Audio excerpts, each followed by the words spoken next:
আসসালামু আলাইকুম সবাইকে। আজ আপনাদের সাথে আমি একটি Eid special dessert item share করব, তা হচ্ছে শাহি টুকরা। কিন্তু এই শাহি টুকরাটাকে আমি একটু ফিউশন করে আপনাদের সাথে এই রেসিপিটাই শেয়ার করব। আশা করি আপনাদের খুবই ভালো লাগবে। ঈদ মানে আনন্দ, আর এই ঈদে মজার মজার ডেজার্ট খেতে কার না ভালো লাগে। আর এই রেসিপিটা আপনাদের ঈদের আনন্দকে আরও কয়েক গুণ বাড়িয়ে দিবে আশা করছি।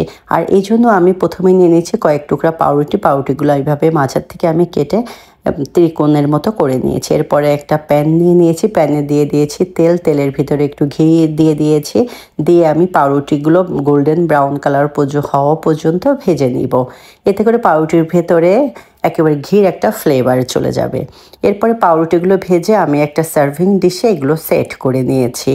নিয়ে আমি 1 লিটার পরিমাণে লিকুইড দুধ নিয়েছি। দুধটা জাল করে আমি হাফ কেজি পরিমাণে করে নিয়েছি।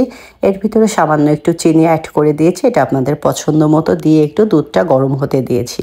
তো এই ফাঁকে আমি বাদামগুলো রেডি করে নিয়েছি। আমি 3 রকম পরিমাণে বাদাম নিয়েছি, পেস্তা বাদাম, কাজু বাদাম এবং কাঠবাদাম। বাদাম যত পরিমাণে দিবেন এই শাহি টুকরাটা খেতে ততই আপনাদের মজা লাগবে।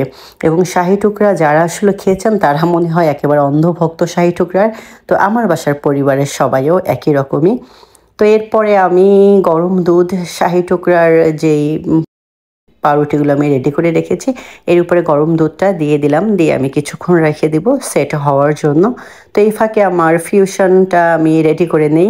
আমি ঘির ভেতরে নারকেল কোড়া দিয়ে দিয়েছি হাফ কাপ পরিমাণে, সামান্য জর্দা রং এবং একটু কেওড়া জল দিয়ে একেবারে ড্রাই করে ভেজে নিব।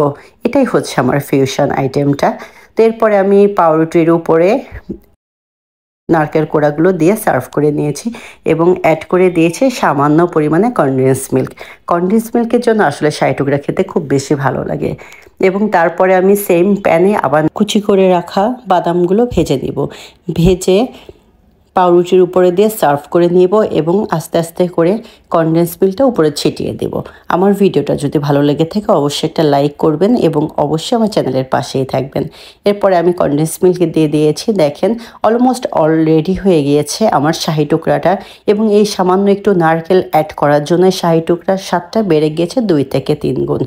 নিশ্চয়ই দেখতেই পারছেন যে দেখতে কতটা লোভনীয় লাগছে, তো খেতে আরও বেশি লোভনীয় ছিল। তো আপনারা অবশ্যই বাসায় ট্রাই করবেন এবং ভালো থাকবেন। আজ এই পর্যন্ত।